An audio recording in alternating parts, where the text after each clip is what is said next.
Shalom, damai sejahtera Tuhan Yesus Kristus bagi kita semuanya.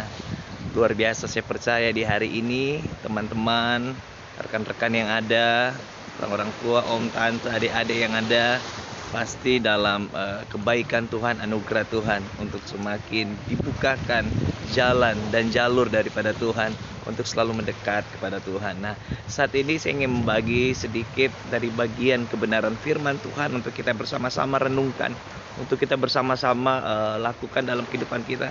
Ada sesuatu yang begitu perlu kita perhatikan dalam kebenaran firman Tuhan. Nah, di dalam 2 Timotius pasal yang kedua, itu ayat 23 sampai ayat yang ke-26.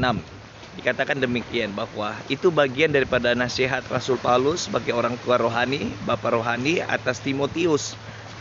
Hal dari 23-26 itu berbicara tentang kehidupan seorang hamba Tuhan, tentang jangan suka bertengkar, hendaklah sabar, lemah lembut, jangan mencari perkara-perkara, hal-hal yang membuat timbulnya pertengkaran dan sebagainya.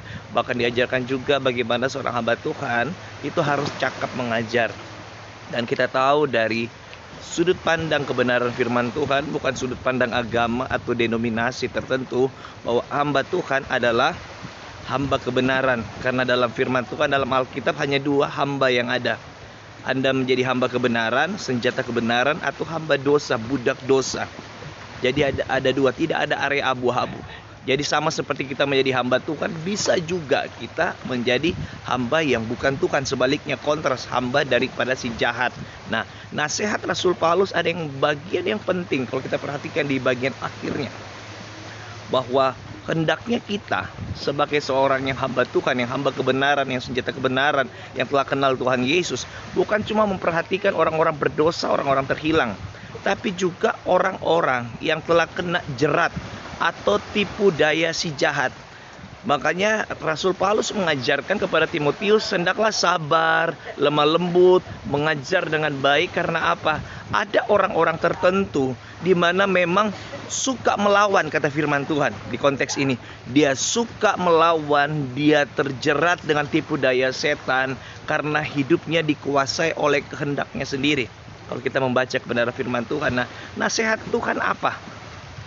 Kebenaran firman Tuhan apa? Tuhan berkata bahwa sikap kita, karakter kita, pengajaran kita, dan bagaimana kita menghandle situasi atau kondisi yang tidak memungkinkan atau tidak mendukung sekalipun, untuk kita bisa benar-benar menanggalkan hak kita, menanggalkan kesombongan kita, dan menolong orang yang suka melawan ini, menolong orang yang kena jerat si jahat, jerat setan ini.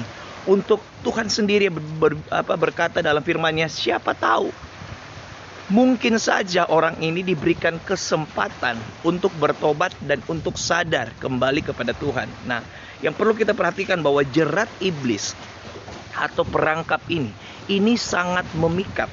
Karena konteks ayat ini berbicara orang yang telah memulai dengan Tuhan, orang yang sudah mengenal kebenaran, bahkan orang-orang yang mungkin sudah terlibat dalam melayani pekerjaan Tuhan, namun kena jerat si setan.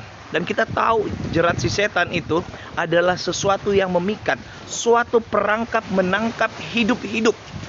Jadi orang itu terlihat hidup di dalam kegiatan beragama, terlihat hidup dalam kegiatan pelayanan, terlihat hidup dalam kegiatan-kegiatan ritual kekristenan, tapi dia mati karena masuk dalam perangkap hidup atau jerat si setan. Dan perangkap itu adalah sesuatu yang memikat, umpan yang memikat.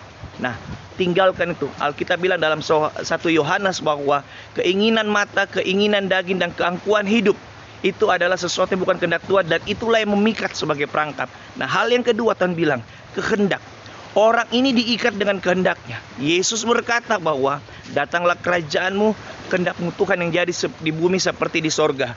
Orang-orang ini sudah termakan, terpikat untuk hidup buat kehendaknya sendiri.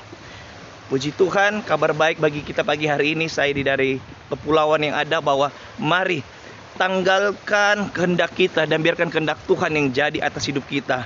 Dan mulai biarkan Kristus membebaskan engkau dari perangkap dan jerat yang memikat engkau selama ini untuk mengkompromikan dosa. Perhatikan baik-baik. Dosa adalah dosa, dan dosa bukanlah kelemahan. Tuhan Yesus memberkati kita semua.